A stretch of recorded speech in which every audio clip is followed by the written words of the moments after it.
સરદાર ભવન ખાતે સરદાર પટેલની પુણ્યતિથિ નિમિત્તે ચિત્ર સ્પર્ધા યોજાઈ। આજે સરદાર વલ્લભભાઈ પટેલની પુણ્યતિથિ નિમિત્તે આજે જુબેલી બાગની સામે આવેલ શ્રી સરદાર પટેલ સરદાર ભવન ટ્રસ્ટ વડોદરા દ્વારા આજે ચિત્ર સ્પર્ધા યોજાઈ। મોટી સંખ્યામાં સ્કૂલના બાળકોએ ચિત્ર સ્પર્ધામાં ભાગ લીધો।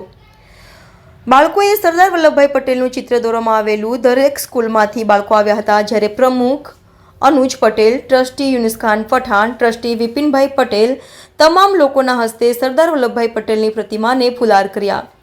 साथे सरदार वल्लभभाई पटेलना फोटो पण प्रदर्शनमां मूकवामां आव्या छे। ज्यारे 48 स्कूलमांथी आज रोज चित्र स्पर्धामां बाळको आव्या हता। जे पण बाळकोए सरस चित्र बनाववामां आव्या छे तेओने शील्ड आपवामां आवशे। सरदार साहेबनी स्मरणांजलि छे। आजे एમને नमन करीए छे, एમને याद करीए छे અને अखंड भारतना शिल्पी અને એમના કાર્યકાળ દરમિયાન એક સાદું જીવન અને સાદા જીવનની સાથે એક મક્કમ મનોબળવાળા વ્યક્તિ આજે આખા દેશને અખંડ કર્યો, એક કર્યો।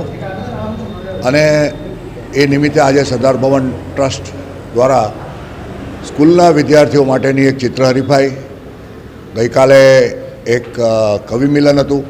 આવા કાર્યક્રમો સરદાર ભવન ટ્રસ્ટ દ્વારા કરવામાં આવ્યા છે। મારી સાથે યુનુસભાઈ, વિપિનભાઈ અમારા સાથીઓ છે અને આ કાર્યક્રમ આગળ આજે દિવસ દરમિયાન અમે આગળ વધારીશું।